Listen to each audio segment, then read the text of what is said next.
He is the host and producer for one of the most popular primetime series in history. Go!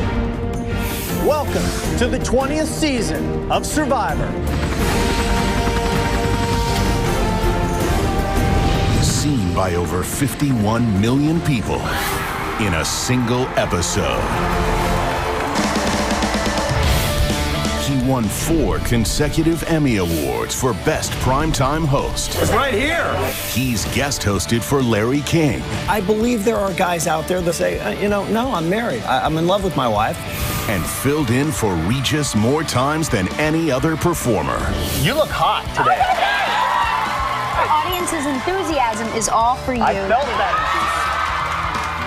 He succeeded in primetime. The tribe has spoken. He succeeded in daytime. I'm going to be working on my surfing and my balance skills after this. And now, he's going to succeed where it matters most. Ladies and gentlemen, Jeff Probst. The Jeff Probst Show. I've been hosting Survivor for 12 years now. Been in people's living rooms for over a decade. And Survivor is really about how real people react in different situations. It's a study of human nature. What happened? And Chef here was bringing this whole thing into a racial black and white thing. I was relaxed, and you were going into this racial tirade, bringing the N-word up about yourself. Whenever I bring a rational argument to him, he resorts to calling me crazy because he doesn't want to say the N-word. He wants to say crazy, crazy, crazy. Philip, I'm trying to figure out where you're making that leap. The crazy equals the N-word. 2 people from different worlds had an argument. You took it one way, and it's based on your experiences and those of people before you. Nobody knows Steve's intentions. It's quite possible both of you are telling the truth, that felt very much like the N-word, and he absolutely didn't mean it that way. Is that a fair assessment? Sure. Yes.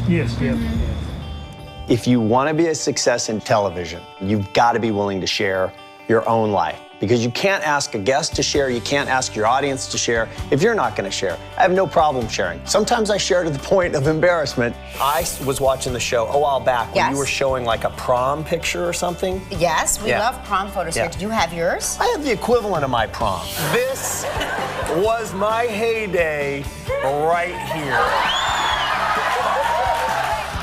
Look at this picture. Now imagine Nobody stopped you. It's amazing. I was certain that I had it going on. That's exactly how I want it.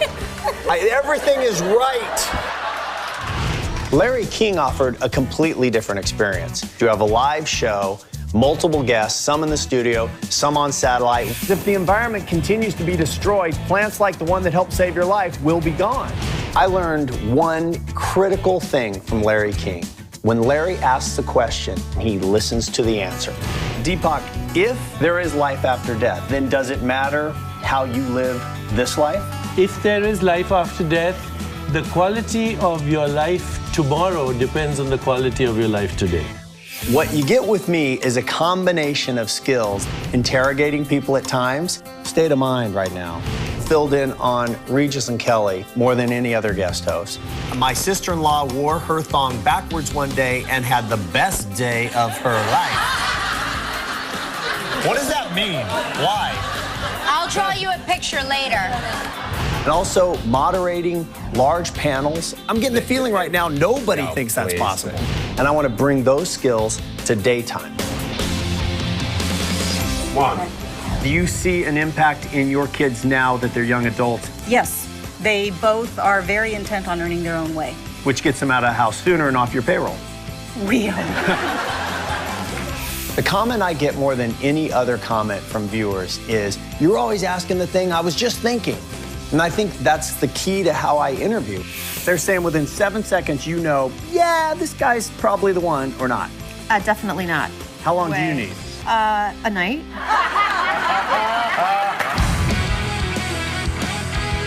When I was looking to make Survivor, I knew I needed a host that could talk to a lot of America.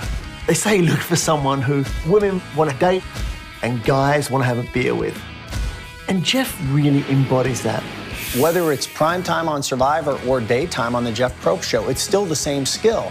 Curiosity. What's your story? I want to help tell it. Take a look at this woman. Right here, this is Michelle, 40 years old, married with 2 kids. She's not worn a bikini since she was pregnant, which is over 10 years ago. After I had my babies, my body changed dramatically. I do not wear a bathing suit, but this is much bigger than that. This is a hate-hate relationship with the way I look. One of the great examples of how this show should work came in a story we did with the Bikini Mom. Your words were pretty harsh. I have a hate-hate relationship. I absolutely do. My body is like this hideous thing that I don't like. I just want to hide it. At its core, it's all about body image. And also, what impact does that have on the intimacy of that couple? How has it changed the dynamic between you two?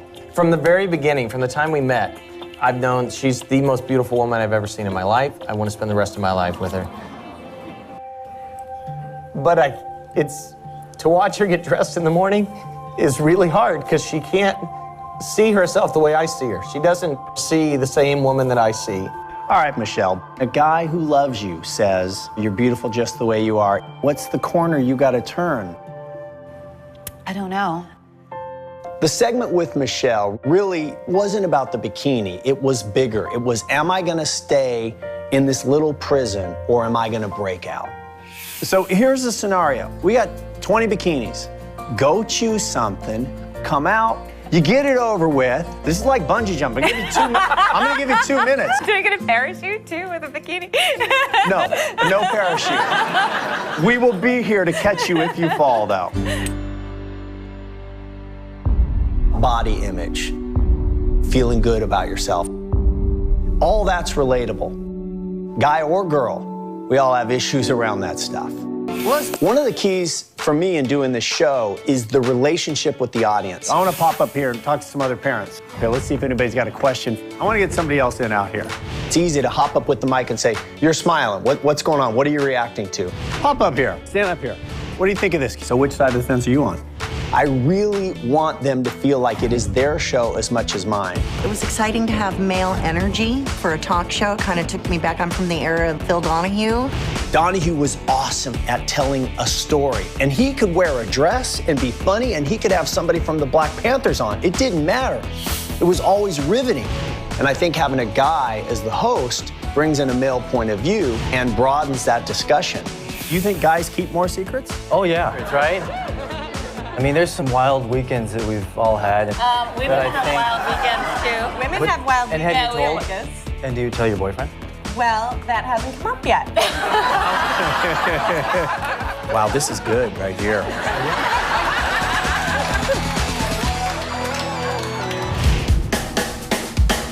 One of the things that I really want to explore on this show is people who have conquered something that seems unimaginable. Cody, come on out, buddy. How are you?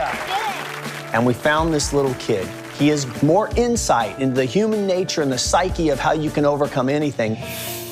Tina McCaslin was rushed to the hospital for an emergency C-section. Tina and her husband Mike knew immediately there were problems. As Cody grew, his legs did not develop properly. So at 15 months, with his parents' blessing, doctors removed his legs. It was an excruciating decision that would forever limit Cody's abilities. But only 1 month later, he was fitted for his first prosthetic legs. Then, just days later, he started walking, and he's been on the move ever since. What's the craziest thing you've done with your legs? Done a triathlon? You've done a triathlon? Yes. I've even made kids with legs. Really?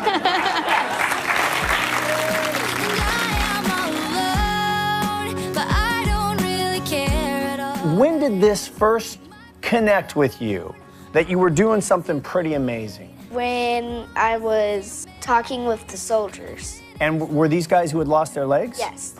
Challenge Athletes Foundation sends me out, and I would just show them what they could still do. What do you say to them? Just think positive and try. Is that the key? Just get up and try. Look at that, you got a standing ovation. And I hope that somebody sitting at home on the couch says, I should get up off the couch today and do something. Let me take off the hosting hat for a minute and put on the executive producer hat. We're gonna do one more pass. We gotta do a fast setup. Jeff is a real producer. A fantastic, creative, executive producer, and someone that I really rely upon. Go! $40 million budget, shot all over the world, crew of 300, managing the creative and hosting. And we're gonna do the same thing in daytime, assemble a great team. 4. Even on the pilot, we strive to get people from Dr. Phil. The director was from Oprah. Give it a go to the audience. 6. I know how to run a show, and I'm a storyteller. So what you're gonna see on my show is always gonna take you on some kind of a journey. We did a story on forgiveness that was full of drama. We had a young man, Tim Cole, who was convicted of rape, sentenced to 35 years in prison. He cries himself to sleep at night in his cell saying, I didn't do it. Directly across from him is Jerry Johnson, the guy who did do it. When he finally got a conscience 10 years later and decided to confess, it was too late. Tim Cole, this innocent man, had died in prison. Now the convicted rapist wants forgiveness from the woman he raped and from the family whose life he destroyed. I went to a prison and interviewed Jerry Johnson. I am still searching for why I did what I did. But I cannot accept if they believe or if the media want to report that I caused his death in prison. The victim, she's watching the interview. I'm watching her. The audience is watching both. It's playing out in front of your eyes. Even now, Jerry, you're saying, all I can say is I was following Satan's way and it was temporary insanity. All I'm saying is I'm not fully responsible for Tim dying. You still haven't turned that corner of true responsibility. You had a job, you had a wife, you had kids, and occasionally, spontaneously, you would rape a woman, the most violent crime you can do to a woman. I'm from Kansas. I was raised to respect people, and I think you can interview a convict in a prison and be respectful, but not be a pushover. And usually, if you've treated people with respect, they'll go with you and they'll give you the truth. How old are your kids? I have a daughter that's 30. I have a son that died when he was 17, got killed. How'd he die? Got murdered. So you understand loss in your own life. It was very, very heartbreaking, very, very sad. And I haven't had one reporter that I've talked to ask about my family, except you. I haven't disclosed this to the press yet. I like your conversation. My daughter was a 9-year-old rape victim. It's part of why I was able to come forward and stay persistent in trying to get the word out about Tim. Jerry Wayne Johnson never said a word. He could have saved my child. That anger will never go away. No, never, never, never. We also interviewed the family of Tim Cole, the innocent man who died in prison. Even hearing Jerry's voice, I'm guessing, brings all this back up yet again. You know, it's totally contradictory for you to say you're not responsible, but then again, you wait to come forward on your own terms. You heard my brother crying in jail. You could have opened your mouth and said something then.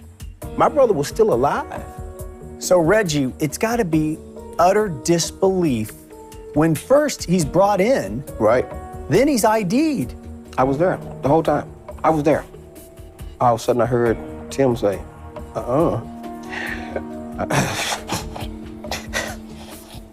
He said, I didn't rape nobody. He said, you got the wrong person.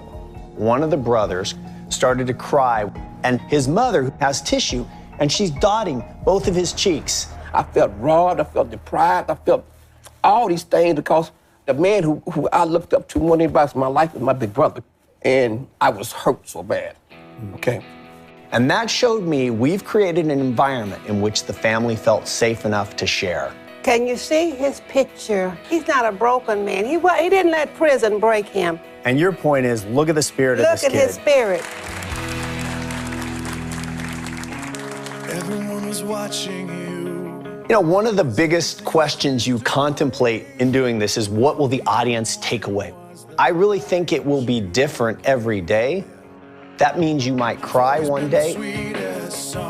Other times you will be going, I can't believe they just did that. And other times you might be learning something from a celebrity you've never heard before.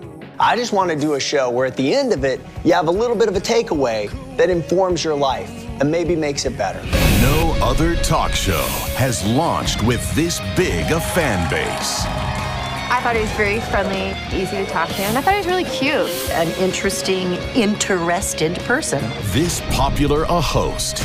Jeff has the ability to reach a very wide audience, male and female, young and old. Or a more proven format. I'm the guy that wants you to feel like you're in my living room. Who wouldn't want to have Jeff sitting in their living room? I want Jeff in my living room. Introducing the return of the classic talk show.